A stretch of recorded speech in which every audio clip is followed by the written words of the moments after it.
మిత్రులారా, మన జీవితాన్ని మార్చేది మన అదృష్టం కాదు, మన మాట. చాణక్యుడొకసారి అన్నాడు, మనిషిని గొప్పవాడ్ని చేసేది అతని బలం కాదు, అతని బుద్ధి. మరియు ఆ బుద్ధి బయటపడేది సంభాషణలో. ఈరోజు నేను మీకు చెప్తున్నది కేవలం ఎలా మాట్లాడాలో కాదు, ఎలా ప్రభావం చూపాలో. టెక్నిక్ 1. మాట అంటే శబ్దం కాదు.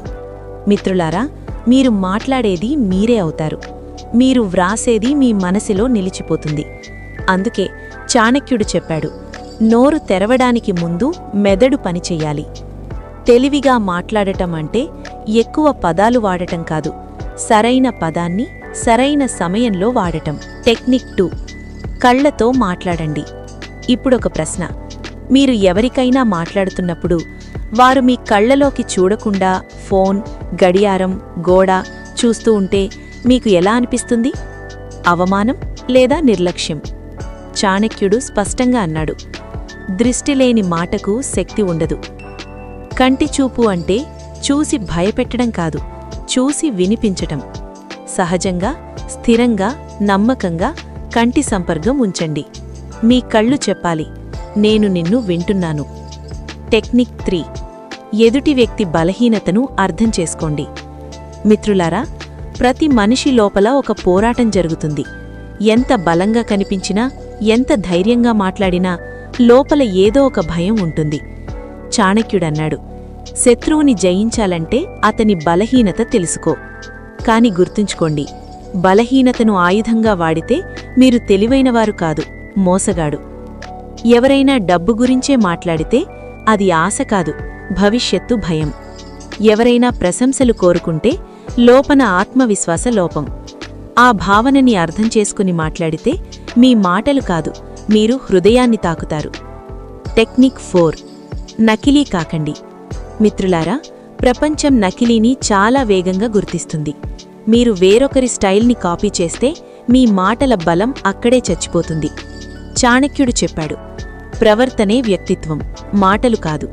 మీ గొంతు ఎలా ఉన్నా, మీ భాష ఎలా ఉన్నా అది మీ గుర్తింపు. నిజాయితీకి ప్రత్యామ్నాయం లేదు. టెక్నిక్ 5.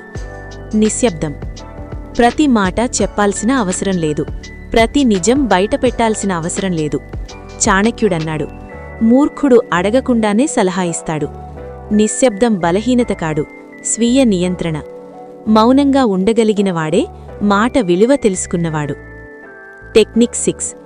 ఎప్పుడు మాట్లాడాలో తెలుసుకోండి. సరైన సమయంలో చెప్పిన మాట జీవితాన్ని మార్చగలదు. తప్పు సమయంలో చెప్పిన నిజం సంబంధాన్ని నాశనం చేయగలదు. మాటలకు సమయం, స్థానం, వ్యక్తి 3 అవసరం. టెక్నిక్ 7. కాదు అని చెప్పడం నేర్చుకోండి. అందరినీ సంతోషపెట్టాలనుకునే వ్యక్తి చివరికి తనను తానే కోల్పోతాడు. చాణక్యుడన్నాడు, ప్రతి యవ్వును నీ విలువను తగ్గిస్తుంది. స్పష్టంగా చెప్పండి, ఇది నాకు సాధ్యం కాదు. అది దౌర్జన్యం కాదు, ఆత్మగౌరవం. టెక్నిక్ 8. తక్కువ మాటలు, లోతైన ప్రభావం. ఎక్కువ మాట్లాడేవాడు ఎప్పుడూ గొప్పవాడు కాదు. తక్కువ మాటల్లో హృదయాన్ని తాకేవాడే నిజమైన తెలివివాడు. మీ మాటలు మరిచిపోలేనివిగా ఉండడం మాత్రమే కాదు, మళ్ళీ గుర్తురావాల్సినవి. టెక్నిక్ 9. వినడం నేర్చుకోండి. వినగలిగినవాడే నిజంగా నేర్చుకుంటాడు. చాణక్యనీతి చెప్తుంది, వినేవాడు భవిష్యత్తును చదువుతాడు. వినడం అంటే పదాలు కాదు, భావాలు. టెక్నిక్ 10. శరీర భాష చదవండి. మాటలు మోసం చేయవచ్చు, శరీరం కాదు. కళ్ళు, ముఖం, హావభావాలు ఇవన్నీ నిజం చెప్తాయి. తెలివైనవాడు తన మాటల్ను ఎదుటి వ్యక్తి స్పందనకు అనుగుణంగా మార్చుకుంటాడు. మిత్రులారా, తెలివిగా మాట్లాడడం ఒక కళ కాదు, ఒక జీవన విధానం. మీకు ఈ వీడియో ఉపయోగపడితే లైక్ చేయండి, షేర్ చేయండి, సబ్స్క్రైబ్ చేయండి మరియు బెల్ ఐకాన్ నొక్కండి. చాణక్యుడి సూత్రాలతో మన జీవితాన్ని మరింత తెలివిగా మార్చుకుందాం. చూస్తూ ఉండండి, నేర్చుకుంటూ ఉండండి, ఎదుగుతూనే ఉండండి.